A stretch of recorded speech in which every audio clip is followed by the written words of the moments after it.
And welcome on in to the latest edition of the Blue Horseshoe podcast. He is George Bremer. I am Ryan Hickey. It is Tuesday morning after the Colts have beat the Texans, and we're sitting here at 1-1. If you are listening to the podcast, wherever you get your podcasts, one, thank you for listening. Two, make sure you are subscribing on YouTube to the Blue Horseshoe Pod channel, because that is where each and every Sunday our live post-game reactions will be posted, YouTube exclusive, so check that out if you missed it. It is still living on our page. A lot to discuss, George, from last Sunday's win with Anthony Richardson's injury, with how the offense looked. We got a lot to get into still from that game, but also, George, Monday Night Football is come and gone, and this could be a huge piece of news, I should say, that impacts the Colts greatly, and that's the unfortunate news that Browns running back Nick Chubb is going to miss the rest of the season. Just an ugly knee injury he suffered against the Steelers on Monday night. And now a run-heavy playoff team, George, is going to be without their number one running back. We've talked about, right, when Jonathan Taylor was not traded on the unofficial cutdown day deadline to get a trade in order. No trade came to fruition then, roughly about a month ago. Is Chris Ballard's phone last night, George, I think, buzzing off the hook from Brown GM Andrew Berry begging Jonathan Taylor to be included in a trade here? We know there's plenty of connections there, right? Andrew Berry came from Indianapolis. He knows plenty of people in the building. I wasn't here with Ballard, but knows, all the support staff. And by all accounts, this is an all-in year for the Browns. I mean, you didn't pay all that money to Deshaun Watson to sit and watch the postseason. So I'm sure that they're going to be aggressive in trying to fill this role. I think a couple things here. One is, it's the exact scenario that we talked about on Cutdown Day, that if there was anything that was going to get them better offers than they had then, it would be a true contender who leans on the run game, losing their lead running back. So absolutely, this is exhibit A there. And also, you just feel terrible for Nick Chubb. By all accounts, he's a great guy. But even if he wasn't, you don't want to see this happen to anyone. Injury like that is gruesome. And you worry, I've seen speculation out there about whether he'll play again. You don't know. He's not a young man. He is in life. He's not for a running back. And that's, I read already where he had a serious injury to the same knee 8 years ago in college. So you hate this for him all the way around. And, hopefully he's able to recover and come back and finish his career on his terms. But also, we were talking about this last night, texting each other after it happened, that both sides of the running back market are going to point to this play as evidence to support their claim. The owners are going to say, this is why we don't pay running backs, because, this could happen at any time. And the running backs are saying, this is why we don't want to play on one-year deals. This is why we fight the franchise tag. This is why we don't want to play on the last year of a rookie deal, because this could happen to us at any time. So I think that's going to be interesting to see how that impacts things as well. Because I think both sides probably woke up this morning saying, this proves our point.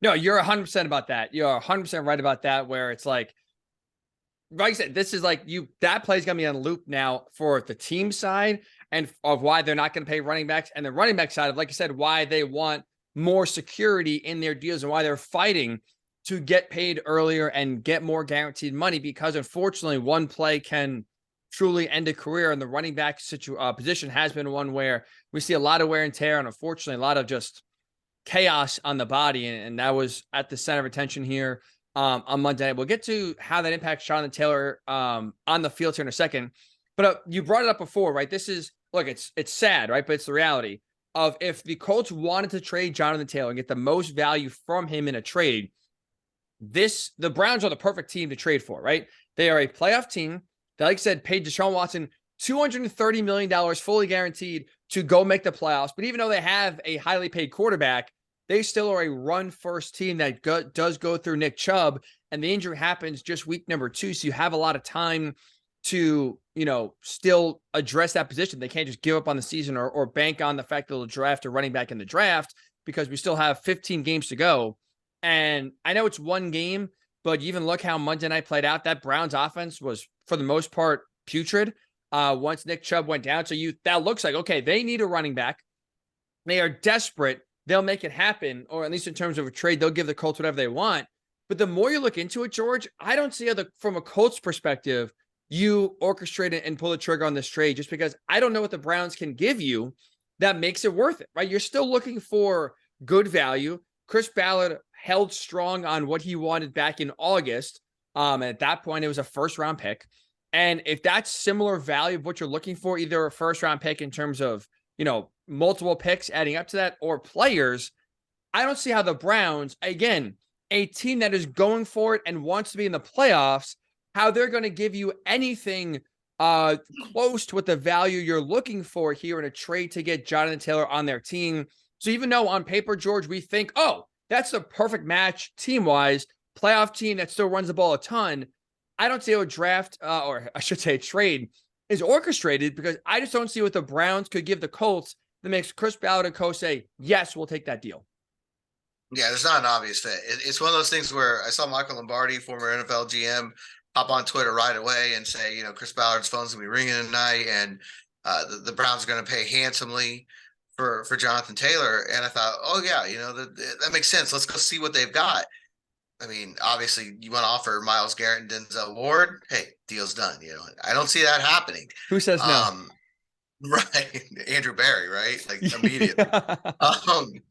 But because you look at, okay, what have the Colts been asking for reportedly from other people? Wide receivers. I mean, that seems to be what they're in the market for. So are the Browns going to part with Amari Cooper? Highly doubt that. You're just causing another problem if you do that. You're fixing the running back problem, and you're causing a new problem by giving up your top receiver. So I don't think that's going to happen. So then you go to Elijah Moore. He's a great receiver. I don't know if he's as much of an outside guy as he is a slot guy, and the Colts need more of the outside help. But also, you're talking about a guy that just very recently went through a pretty public spat with the Jets.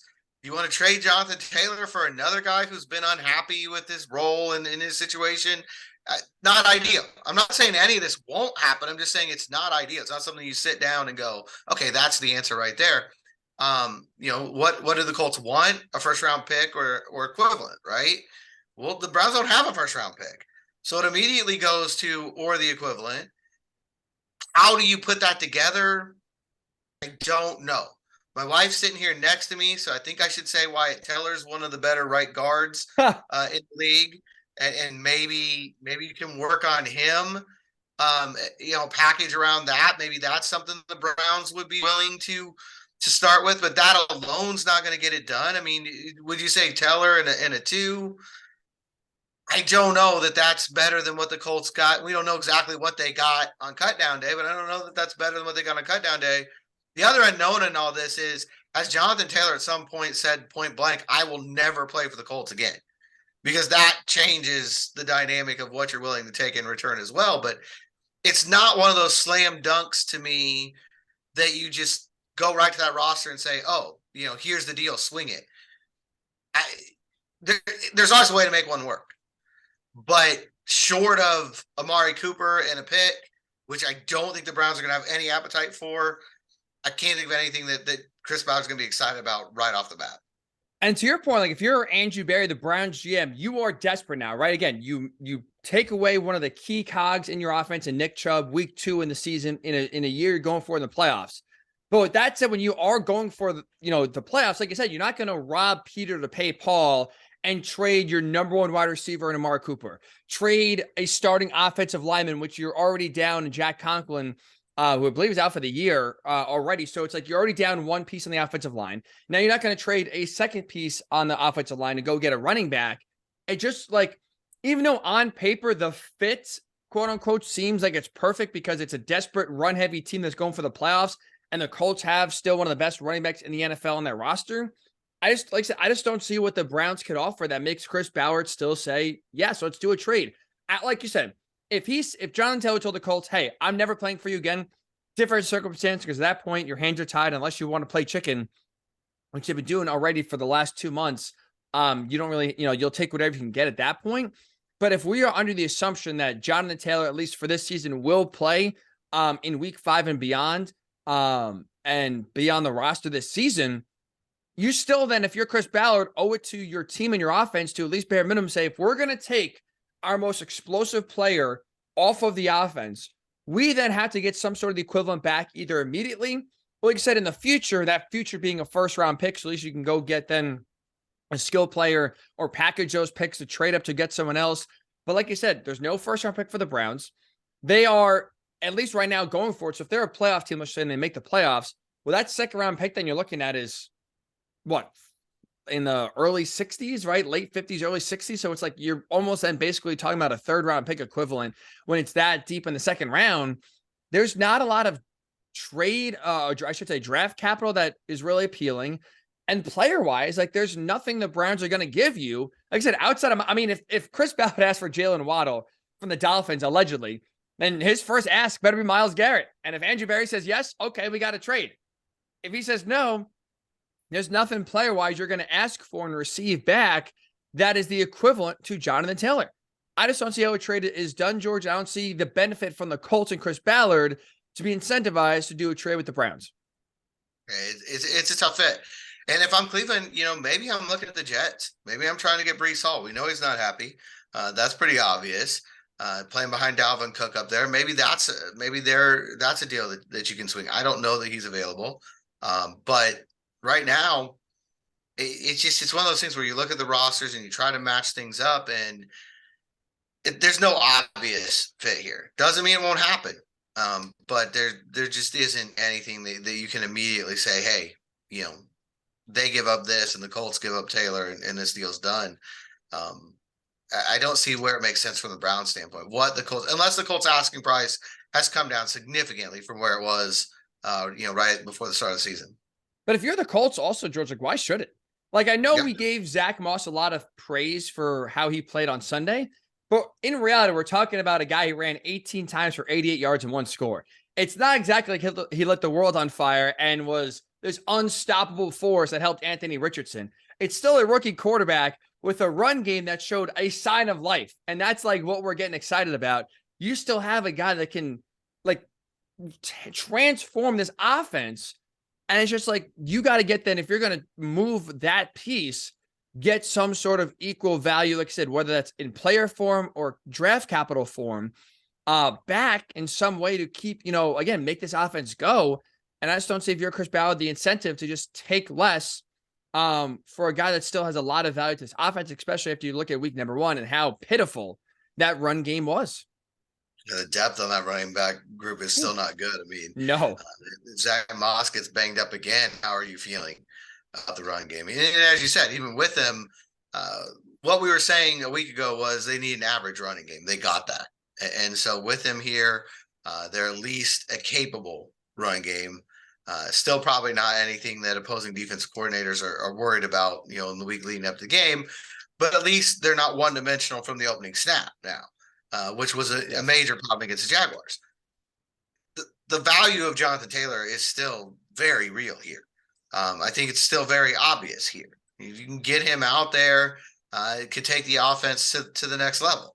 An offense that's showing a lot of promise, that's looked pretty good, aside from the quarterback not finishing either game, which we'll get into here in a little bit. They look like they're coming along, but if you get Jonathan Taylor out there, it's going to open a lot more in the passing game. It's going to open up a lot everywhere in the playbook. And obviously his home run ability is unmatched. I mean, his ability to just make those ultra quick cuts and take what's a 7-yard run for somebody else and turn it into a 75-yard run. That's what makes him special. It's what makes him different than Zach Moss or any other running back in the league. But, can you get him back out there? And I think that's the big question. Shane Steichen's still kind of dancing and juking around those questions. Look a little bit like the Florida lineman who was, setting up for the fight there at the end of the Tennessee game. That's been Steichen. Yeah, squaring up. He cost him the game, by the way. But, you could see that one coming from a mile away. That was an easy call for the SEC, that suspension. Not just threw a punch, but you set up to it was like Rocky out there. I don't know what was going on, but Seigen's not been real forthcoming right now with Jonathan Taylor news. He did confirm that he wasn't in Houston, which not really surprises anybody. He wasn't in Indianapolis. Why would he be in Houston? And then, but he didn't want to talk about whether that was the team's decision or whether it's Taylor and his side. All he said is he's got 2 more weeks on PUP. And then he said, quote, "We're looking forward to getting him back." Somebody tried to follow up on that later, and he basically said, "We're looking forward to getting him back." So I don't, does that mean that internally there's some hope that week 5 he's going to be ready to go and join this team? I mean, he's obviously out there on social media showing that he's healthy. Some people saw that more as an ad to other teams to come get him than as any kind of, hey, I'm ready to go here in Indy. We'll see. The answers are coming in a couple weeks, but that's still a really murky situation. And, from everything we've heard, the relationship between the running back and the team has not gotten better in the past couple weeks. Doesn't mean it still couldn't. Doesn't mean that ultimately they're going to realize that there's not much choice here. There's not a deal that the Colts are going to take. But we'll see where that goes. I think that remains an incredibly murky situation.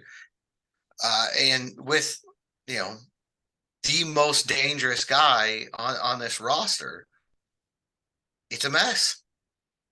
2 quick things, and really 2 reasons why they should not trade Jonathan Taylor. Number one, you mentioned before, the depth at running back is one of the worst spots on this roster. That's saying something. We've highlighted the depth on the offensive line, at receiver, but running back depth, you mentioned it, George. Zach Moss looked good in week 2. Ran hard. And again, we're talking about an 88-yard performance. It's not like, again, he was gangbusters and took over the game. But he took every carry from a running back perspective, right? Deion Jackson didn't touch a field. Jake Funk didn't touch a field, at least on offense. If he gets hurt again, Zach Moss, that is, you're talking about a position where they don't trust the backup in Deion Jackson. Jake Funk, we saw him get 1 carry in week number 1. That's about it. It's been a practice squad guy for the most part of his career. You got nothing. So you have a thin position now. If you trade Jonathan Taylor, you're 1 injury away from literally having nothing in the backfield. And that is also huge because now we'll talk about Anthony Richardson's health here in a second, George. But 2 games, right? He started 2 games he did not finish. And we talk about protecting himself and keeping himself in harm's way. 10 carries in week number 1. He played 4 drives in week 2 against the Texans, had 3 carries. You want the ball out of Anthony Richardson's hands less, at least carrying the football. One way to do that is by having a solid run game, a reliable run game. And Zach Moss is not Jonathan Taylor. And if he gets hurt, Zach Moss, that is, you're not feeding Deion Jackson and Jake Funk 25 times.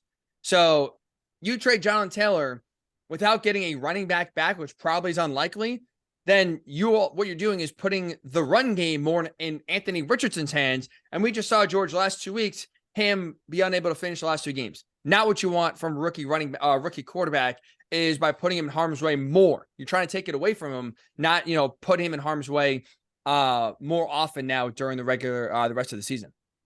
One other thing I just thought of what you were talking about as far as how this situation affects Jonathan Taylor and how it affects the Colts. We know the Colts have been monitoring the veteran running back market. That's been well reported on. Kareem Hunt was in here. There was an offer made. Obviously, no deal was done, but there's still been some dialogue back and forth between him and the team since that took place. Leonard Fournette apparently has been, at least the tires have been kicked on him. But now you're talking about 2 other teams who are theoretically in that market. I don't know if Baltimore is going to dip in there or not. But obviously they lost J.K. Dobbins for the year in week 1. Seemed to do pretty well without him last week in Cincinnati. So maybe that's not an urgent situation there. I know they've got Gus Edwards, who's done a good job for them in the past. And maybe they feel pretty, confident in that. But certainly they're at least a possibility to dip into that market. And now Cleveland, if they don't trade for Jonathan Taylor, you got to assume that they're into that veteran market. So does that affect the Colts, wanting to patch things up with Jonathan Taylor a little bit more too? Because I'll tell you, if I'm Fournette or Hunt, I would probably rather go to both Baltimore and Cleveland. I feel like I've got a better chance of going to the playoffs, maybe, increasing my market more for next season because obviously spotlight's going to be bigger on you, the deeper you go into the season. So I don't know. It's something I just thought of, another element of this situation that affects the Colts and Jonathan Taylor. And apparently, at least reportedly, the Rams are looking to shop Cam Akers, which, again, he's not Jonathan Taylor, don't get me wrong, but that's just another running back on the market that could lower the price of Jonathan Taylor, in the sense that maybe the Browns are not as desperate as we think, because it's not only Jonathan Taylor that, is out there they could get. Maybe Cam Akers, it seems to be, will be at a more affordable price. If that's the route Cleveland goes down, again, all it does barely, if anything, is undermines the trade value and the leverage that Chris Ballard has, because it's not just a one-man market and Jonathan Taylor and no other running back out there. Now Cam Akers, at least again, reportedly with the Rams, being shopped as well. So there are running backs, like you said, on the veteran market and also now on the trade market as well, outside of Jonathan Taylor, that lowers the asking price. And again, if you're going to take away a home run hitter and the best offensive player on your team that plays a position that keeps the quarterback safer, you better be getting a whole hell of a lot of value back, George, if you're pulling that trade, if you're Chris Ballard in season. And right now, it does not add up with the Browns or with another team that makes sense to the Colts right now to trade Jonathan Taylor, even though, again, he's still disgruntled and still has 2 more games on PUP. Last thing, at least with Jonathan Taylor and his future, is because on the flip side, right, forget about just the trade for a second. We unfortunately saw Nick Chubb get hurt, and the reason why running backs are still fighting hard for their market is because they are one play away from possibly their careers being over. And like I said, that was unfortunately, because it's not the first time he suffered a serious knee injury to the same knee he hurt last night or on Monday night. It brings up questions of if he's possibly done, or could, if he does return, at least reach his peak form again.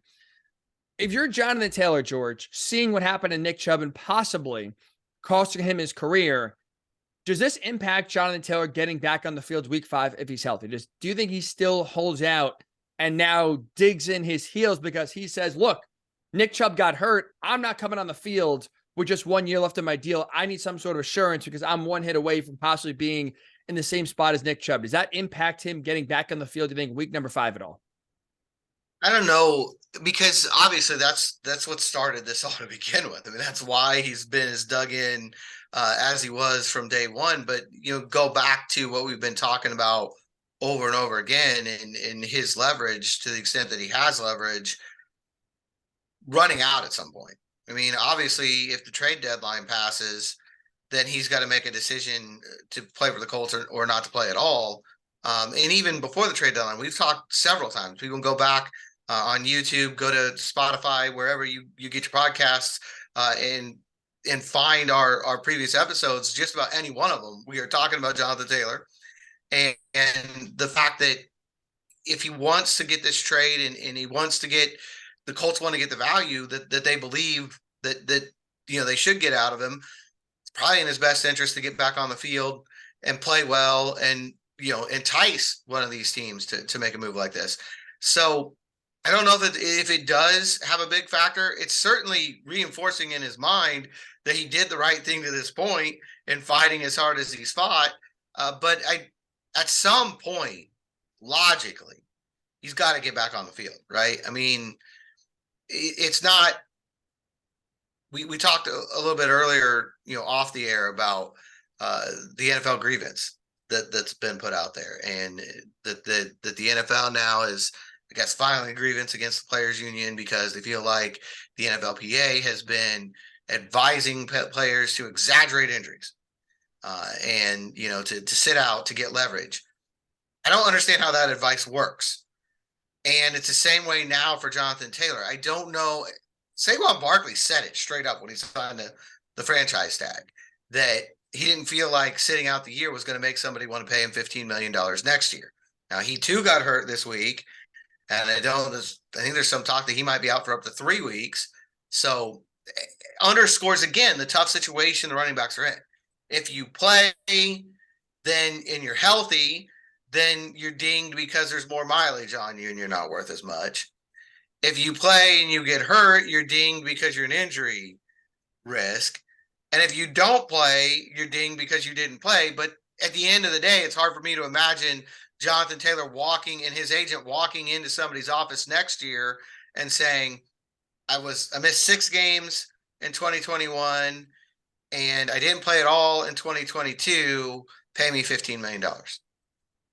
I'm with him. That's why I don't think this Nick Chubb injury impacts or, hardens Jonathan Taylor's stance to not play just because he has to play. Like if he doesn't play 6 games this year, his contract basically rolls over to next year. So you accomplish nothing. You don't get paid this season. Now you're still under contract in 2024 under the same contract that you'd be under in 2023. And like you said, him not playing is going to be held against him. So you missed 6 games last year. Let's just say, pull out a number of a hat. Let's just say he misses 4 games. That's it. And he plays week 5 and so on. Again, you missed 10 games in 2 years. That's going to come back to haunt you in some sort of contract negotiation. Maybe he plays the next, 13 games it would be this year and he lights the world on fire and shows his 2021 form is back. Okay, fine. Maybe then the 10 games he misses overlooked. But if he looks rusty, George, he misses another game or two, the number of games he misses, as that number gets higher, I think the money he wants and the money he's going to get, both total value and guaranteed value, is going down. I think it's a correlation. More games you miss, less money you get. So it's one of those things where even though, yes, the Nick Chubb injury basically underscores, highlights, puts, exclamation points all around his exact reason why he's sitting out, the more he sits out, the more he hurts himself.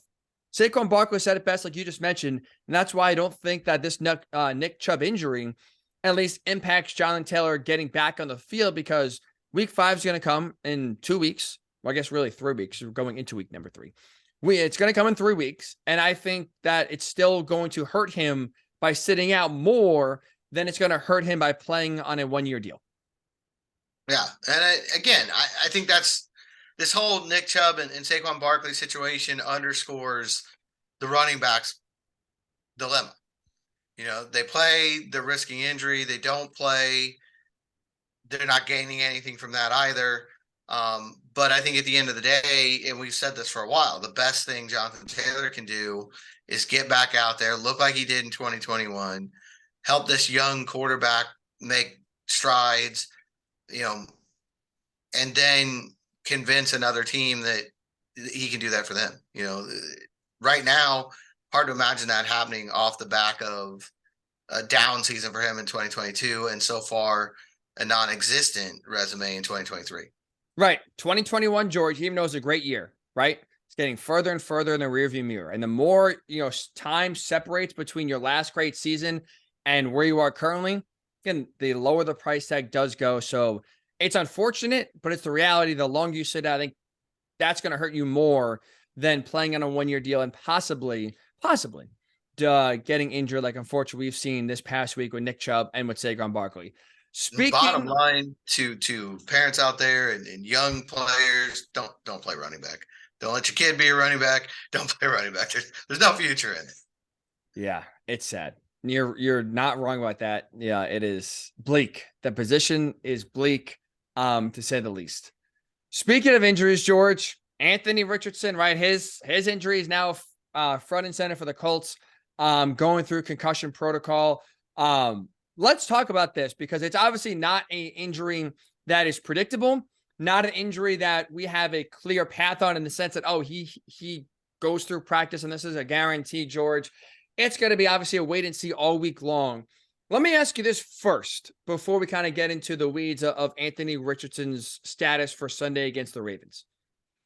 At what point, if you are Shane Steichen, do you say, you know what, we're going to call it? Like, do you have to, if he misses practice, let's say on Wednesday, if you're Steichen, is that enough for you to say, you know what, we're going to go with Gardner Minshew? Is it Thursday for you, Friday? Where's your deadline personally to if Anthony Richardson is not fully back or even just practicing, that you pull the plug and say, you know what, we're going to go with Gardner this week? I would say Thursday for me. We'll see what the Colts have to say. Just because I think he has shown that he's very mature. He's very committed. His work ethic's very high. He seems to have really good knowledge of the offense to the extent that they want him to run it. Now, it's obviously not fully open. I think anybody who's watched the first 2 weeks can see that. But he's got a very good grasp on the portions of it that he needs to have on game day. But he is just a rookie. And I think you're going to want at least 2 full practices from him. But that's one thing that, Steichen said. They were going to talk about that on Monday night. Coaches getting together, trying to figure out how long do you wait, and, how do you want to handle this? Because Drew Ogletree cleared the protocol last week, and they just determined for whatever reason that he was going to stay down on Sunday for the game, but he was available. And so I can confirm that it's happened before. Guys clear the protocol and still don't play that week. But also, a lot of guys don't clear the protocol. It's not, like you just said, it's not an exact science. This isn't something where you can sit down and say, okay, expected recovery time is 3 days or whatever. There is no rhyme or reason to it. He wouldn't even come out of the game if he hadn't felt symptoms himself and self-reported. And same thing happened with Ryan Kelly. So, that's a part of it too. How does he feel? Personally, from that standpoint, how is he doing? That's where it starts. And then beyond that, they've got 5 phases that they've got to clear. And the last few of them are the public ones. They've got to go through a non-contact practice, which that's where it gets dicey with the quarterback. Every practice is non-contact. So, how limited are you in your non-contact practice versus your normal practice? Because you're never not wearing a red jersey. And then you got to go through a full practice, which again, where the line is for a quarterback. And then, last step that people always forget, they've got to be cleared by an independent neurologist. So he could theoretically be out there Wednesday. That's his quote unquote limited day.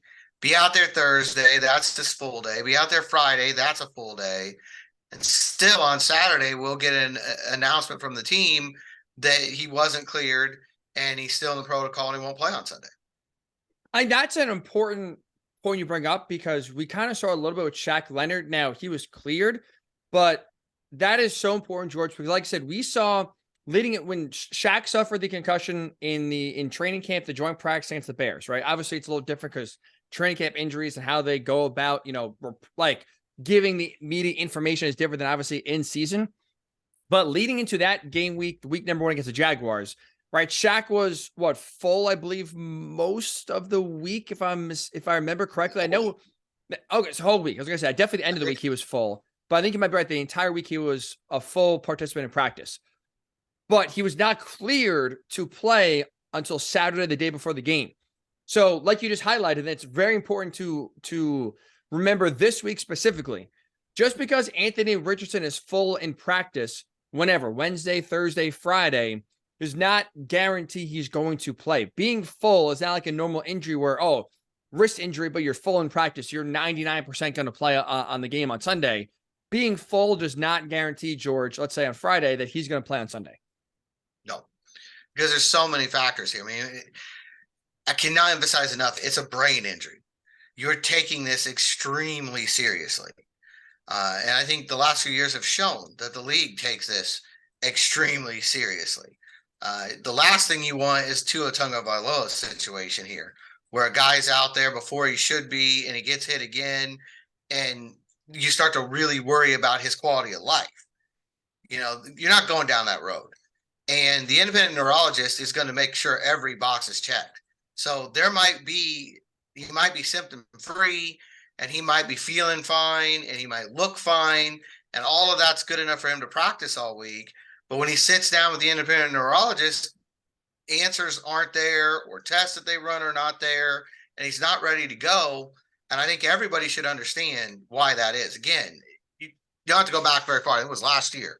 That situation with Tua can never happen again in the NFL. And that's why, George, if I'm the Colts, I don't see a situation where I play Richardson on Sunday. I don't. Just because, like I said, it's something where it's very ambiguous on how he's feeling throughout the week. And I think for the most part, the Colts can only make this worse, not better, right? Because like I said, Tua is a great example. If he's out there before he should be, or if he's not feeling 100%, all you're doing is putting your rookie quarterback, who's played 2 games and has left both games with injuries and not being able to finish, in harm's way against what is a tough, physical, smart Ravens defense that's going to get hits on the quarterback. And, you put him in harm's way, and all of a sudden now you're hurting Richardson more than helping. And now you're hurting him long-term, where you can only make a concussion worse or have him susceptible to get, hit elsewhere and have another, body part hurt, and now make him again more banged up than he could have been. I just think if you're the Colts, it makes all the sense in the world here. Take it very slow.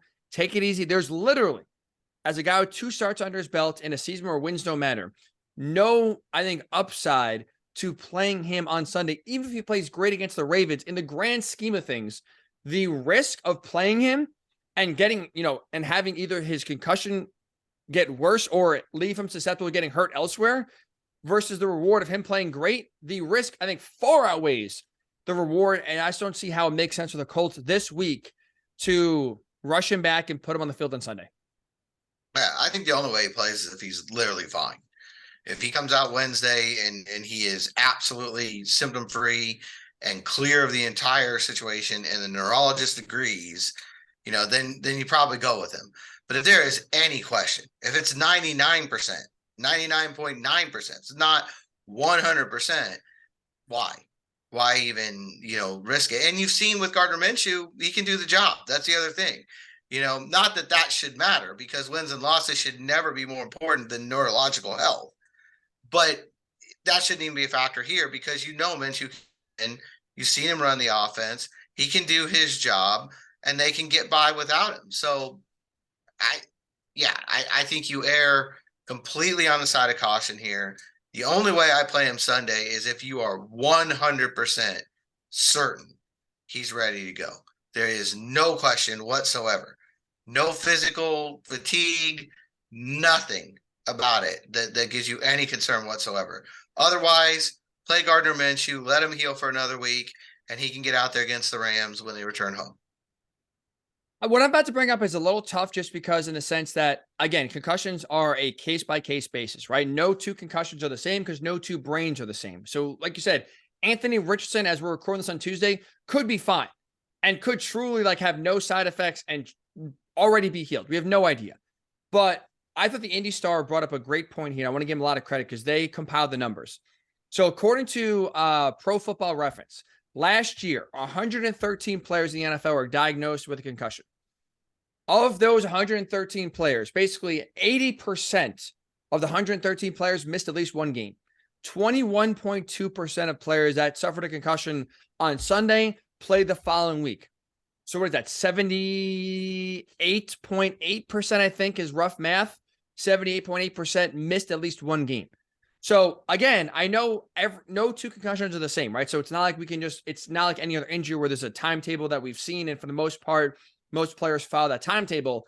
But even though every concussion is different, George, basically 80% of players last year who had a concussion missed at least one game, shows you it's likely, for the most part, he is going to miss at least one game. And again, if you're the Colts, it only underscores the risk versus reward of why it makes sense to hold Anthony Richardson back and not rush him on the field, just because, again, most players need a little bit of time, and there's no real benefit to having him on the field Sunday, because I think for the most part, only things can go bad.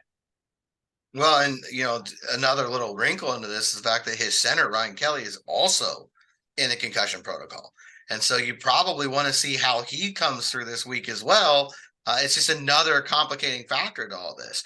But also, I think it's important to note, being in the concussion protocol does not necessarily mean you had a concussion. It does not mean you were diagnosed with a concussion. It means you had a hit that concerned people, and you had symptoms at some point after that hit of a concussion. It could just be a headache. It could be a sore neck. That's why some of that 80%, it's enough. I say that only to say that that's what muddies those waters again on the numbers. Because we talk about severities of concussions, and, that's definitely different from person to person. But there's also people who were in the protocol who didn't have a concussion. Something was flagged and they were held out in that moment because it's the prudent thing to do. And then as they got through the week, you realized, hey, he's okay. He didn't have a concussion. He just, took a hard hit and survived it. So we have no idea where Ryan Kelly is on that spectrum. We have no idea where Anthony Richardson is on that spectrum. But like you said, history tells you, by and large, the vast majority of guys who go into the concussion protocol do not play in the week after. So, again, here, for so many reasons. Don't rush him back. Err on the side of caution. If he's ready to go, if he's fine, if he's one of those guys who entered the concussion protocol, but at the end of the day, you don't think he actually suffered a concussion, then okay, let him go and let him play.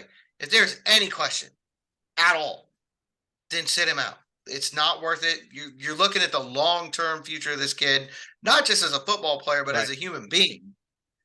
And, let's prioritize that more than a game on Sunday. I know a lot of this regime, right, was not here when Andrew Luck was truly hurt, and Chris Ballard obviously was here at the tail end, but by that point, Luck was already banged up. So it's not like he witnessed it, let's say, per se, firsthand. But again, that should be at the forefront of everyone's brain of just like we saw a franchise quarterback retire early because he was too hurt. And like I said, now more than ever, you want to be extra cautious to make sure history does not repeat itself, and especially repeat itself where we kind of saw in Andrew Luck's career, George, right? Those hits he took his rookie year that we were praising him for and loving when he's acting like a linebacker on the field, either running guys over or tackling guys after he threw a pick that was being praised in 2012, was then being, oh, shoot, in 2015 and 2016 and 2017. It's like, oh, man, that was more of a negative than a positive. We seen rookie hits and rookie wear and tear come back in year 5 and 6. Don't allow, like you said, right now, Anthony Richardson will be put in a situation where the hits he takes on Sunday backfires in 2026 and 2027 from now. Put kid gloves on, take it easy. I'm glad you brought up Brian Kelly. That's a fair point as well. Look, I'm glad you brought him up for 2 reasons. Number one, didn't do it on Sunday. I want to give it to him credit here. Wesley French played really well in the absence of Ryan Kelly. Came in, and honestly, you forgot Ryan Kelly was hurt because he came in, the offense kept flowing. The protection was good with Gardner Minshew, and he played really well for basically the entirety of the second half for the most part in Ryan Kelly's absence. So Wesley French, hats off to you. We talked about the offensive line depth and how concerning it was, George, if someone got hurt, at least in the first opportunity for the depth to be tested. The test was passed with flying colors. With that said, though, now if you go into this game and Ryan Kelly can't play, do you really want Anthony Richardson going against this Ravens defense with a third-string center snapping on the football? The answer is no. Now, the common sense also says, even though Wesley French played well on Sunday, it's hard to ask him to replicate that performance in a full game against a better defense and more experienced defense in Baltimore. If he's playing, the Ravens are going to be scheming up to put French in a bad position to succeed, and that could leave, again, Richardson vulnerable to extra hits when it's not Ryan Kelly out there calling out protections and blocking. And the Ravens in general, I think, play into this whole decision-making a lot too, because we were talking about how much practice time does Anthony Richardson need. This Baltimore defense traditionally is a Rolodex. They're going to throw out a dozen different looks per series. They're going to disguise everything. They're going to bring blitzes from everywhere. You want to make sure that your quarterback is completely prepared going into a game like this. 100%. And so, I think that factors into the decision too, as far as, how much is he able to do during the week? Well, it's going to be really important on Sunday because Baltimore is going to come after you and they're going to give you, it's a tremendous test for a rookie quarterback. Probably, they always talk about Bill Belichick being the worst, opponent for a rookie quarterback. I'd say Baltimore's number 2. I know you're right about that. This is going to be a stupid question. So please, if you can help me out here, shed some light on it. Because Richardson's in the concussion protocol, I'm going to assume forget about just practice for a second, but just like the study portion of being a quarterback, is that limited? Like, I'm assuming if you have a brain injury, don't they want to scale back at least the amount of film he's watching and the game plans getting thrown at him? I think it's like everything else. I think a lot of it depends on, how he's feeling. All we've got right now is Jim Irsay after the game telling one of the local television stations, Wish TV, that he was feeling better and he was clear-minded. But again, that's Monday night or that's Sunday night. We don't know for sure. He woke up Monday morning and felt the same way. We've had several instances since I've covered the team, which has been a while now, of Sunday, nothing. Everything's fine. Finished the game, weren't in the protocol, and Monday morning they came in and had symptoms and went in the protocol then. So you just don't know how that next day is always big. We don't have a lot of info on how that went. But I do think that's sort of, from the study standpoint, a lot of it depends on that. He's feeling good and he's, cognitively all right, then he's probably doing a lot of that stuff. But if not, then, you're doing whatever needs to be done for that player. And it's one of the phases he's got to clear. So I don't know what phase he's in. But yeah, it is limited at some point in the protocol.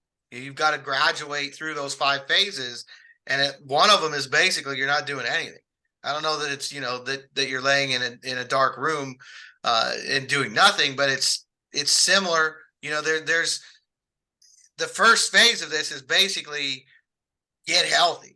And you've got to clear that one before you do anything else. So not knowing where he's at, it's I guess a long way to say it's extremely possible that his study would be limited too.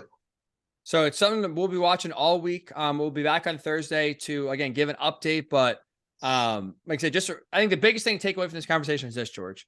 Just because if he's full in practice, does not guarantee he's playing on Sunday. So if you see on the practice report Thursday or Friday he's full, and then see all of a sudden Sunday he's out, this is that's why he has to get cleared, like you mentioned, by an independent neurologist, on Saturday. And so just because he's full does not guarantee he'll be on the field Sunday. No, it's usually Saturday. If it's a home game, it would be later in the day. Road game will be earlier because it'll be before they leave, obviously. But I've seen plenty of times where guys have gone through the whole protocol and you're like, okay, from what we saw publicly, they progressed, they're ready to go.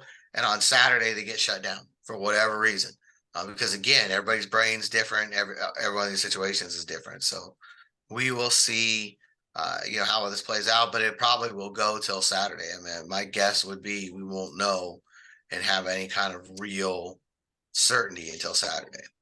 And from the little we know Shane Steichen so far, George, I'm going to assume he's not going to be the most forthcoming when it comes to Anthony Richardson updates. I don't think don't expect a Wednesday or Thursday press conference and Steichen be like, he's playing. He's good to go, folks. That is not going to happen. Don't hold your breath. I think we're going to hear he's progressing well a lot this week. that seems to be the line that he's gone with. Also, because now that we've got the serious stuff out of the way, we need to mention, because you talk about, we didn't talk about it on Sunday, the first regular season appearance of French fries. It right. Came and went, and we did not acknowledge it. It was probably one of the stars of the pod last year during training camp, and now made its first regular season appearance. With how well Wesley played, I would say the combo of French fries mirrored McDonald's fries, George. Really damn good. Really damn good. Definitely. It was high-end French fries that we saw on Sunday. So it may see it again against Baltimore, maybe the first French fries start in NFL history. McDonald's, is that top 5 for you? I think so. I mean, they got to be, right? They're the ones that you can't even get them home. Like, how many people can resist? That might be the toughest thing to do right now in America, to resist eating your McDonald's fries all the way to the house. I'm with you. And I don't know, it's honestly a miracle that they've had this dynasty for, decades. And I think no one's really come close. Like, Five Guys has good fries, very greasy. Wendy's never figured it out. Burger King's never figured it out. Like, they have on lockdown. And so I feel like it's one of those, everyone's looking for like the replacement to McDonald's of who can take over. They're king. McDonald's is king. Like you mentioned, good luck if you go through the drive-thru of not opening the bag and having a few on the drive home and saving it for when you get home fully. If that is the top, I would say that we basically saw McDonald's version of French fries on Sunday, or as close to it as you can get. I agree. And you got to hope that you don't see Burger King on Sunday. That's the big key. This kind of analysis, by the way, you'll get nowhere but here on the Blue Horseshoe podcast. Have you had In-N-Out Burger? I have. I don't know if it's a hot take or not, because I feel like now the more people you ask about the fries, the more they're actually willing to talk about this. The fries stink. And so if we see In-N-Out Burger, George, if that's the combo of French fries on Sunday, pray for Gardner Minshew. Yeah, because it's going to be ugly. Absolutely. There's no question about it. But yeah, I kind of Overrated. feel bad that we let Sunday pass and we didn't, recognize the historic regular season debut of French fries. That is why you're on the pod, George. Not for your tremendous insight and being around the team every single day. It's because I would have went through this pod, George, if you'd have mentioned it without realizing, oh, we had French fries combo on Sunday. That is why you earn the money. The big bucks. That's why you want to get right now. Go to Spotify, go to Apple, go wherever you get your podcast and subscribe to the Blue Horseshoe Pod. That should be for whoever's calling the game on Sunday, that should be the key. Don't be like In-N-Out Burger, please. If you see that quarterback and the offense is in trouble, McDonald's, please. If we do see French fries on Sunday, McDonald's is what we're shooting for here against the Ravens. Finally, George, it's been a slow start for one receiver that we thought was going to have a nice impact early on, and that's Alec Pierce. Through 2 games, we have seen 0 deep balls. The connection that we're excited to see in training camp has not come to fruition so far in the regular season. A total so far through 2 games, 5 targets for Alec Pierce, 3 catches, 33 yards, 0 explosive plays, 0 touchdowns. Look, it's tough because we only saw 4 drives of Richardson in game number 2 against the Texans, so it's really not even been a game and a half of him and the starting quarterback on the same page, or getting reps, I should say. But through it, I guess if you round up a game and a half, George, any concern for you about Alec Pierce's fit in the offense in Shane Steichen's new offense, or still too early to make that judgment? I mean, it's definitely too early, but there's a level of concern because you talk about all the time. Year 2 is where the big jump happens, and you're waiting to see that giant leap forward.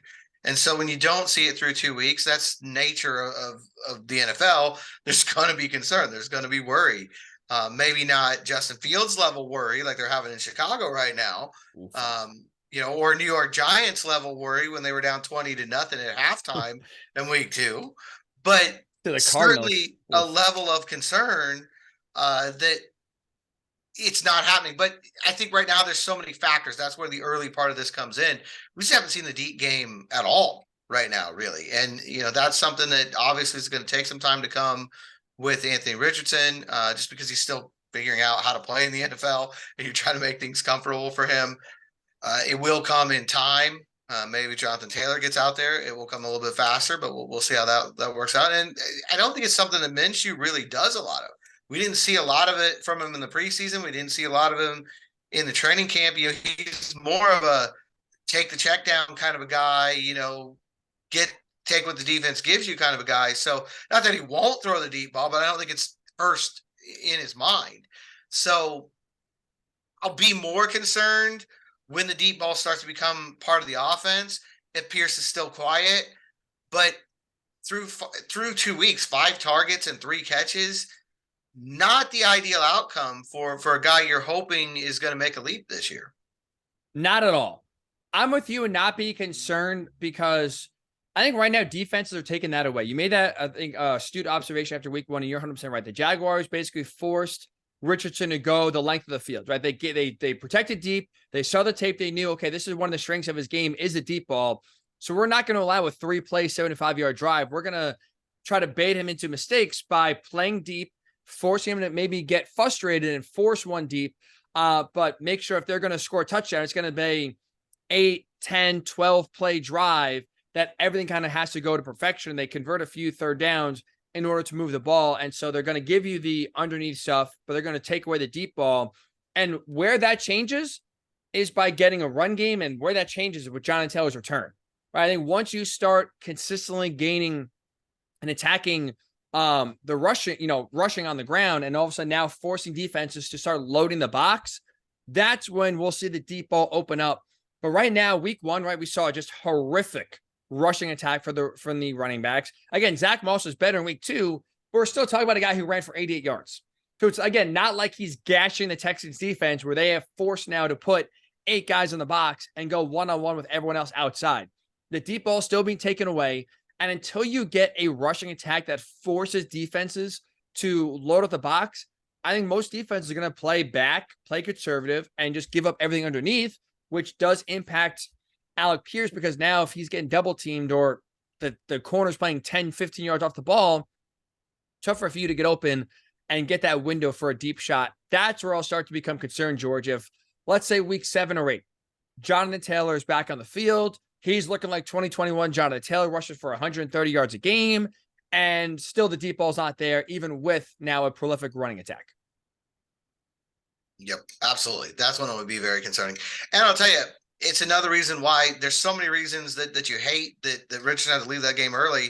That's one where you wonder, they had an early lead. The Texans had a banged up secondary. You might have taken a shot later in that game had he remained in the game. We'll never know. Maybe we'll find out against the Rams. Maybe we'll find out against the Rams. It does not look like we'll be finding out much against the Ravens, but again, that is definitely TBD, and something we will be following all week long, the health of Anthony Richardson. First and foremost, obviously the biggest story, George, going into Sunday's game against the Ravens. So that'll do it for Tuesday's edition of the Blue Horseshoe Podcast. Again, make sure if you're listening for the first time, number 1, welcome. Thanks for finding us here.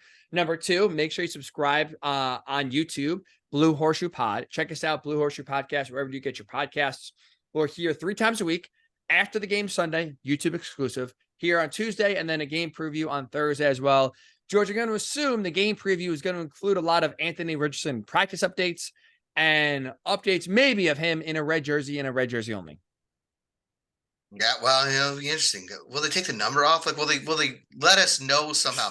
Because when the guys who are in the concussion protocol, like when Shaq Leonard was in the concussion protocol, and EJ Speed, they didn't have a number on the red jersey. So will we know from that aspect? Interesting. You know, will the 5 be gone, and then we'll know when the 5's back? I don't know. It's hard to say because you always see the quarterbacks in red jerseys. It makes it a little bit tougher. He's not going to look much different, right? In practice, he's not going to stand out like a sore thumb. Since he's been rocking the red at every single practice game. So or practice, I should say in general, not practice game, practice in general, but it's obviously something we'll be watching throughout the weekend. We'll give you an update on Thursday and also get you set for week number 3, Colts at Ravens. Have a great rest of your week. We'll talk to you Thursday right here on the Blue Horseshoe Pod.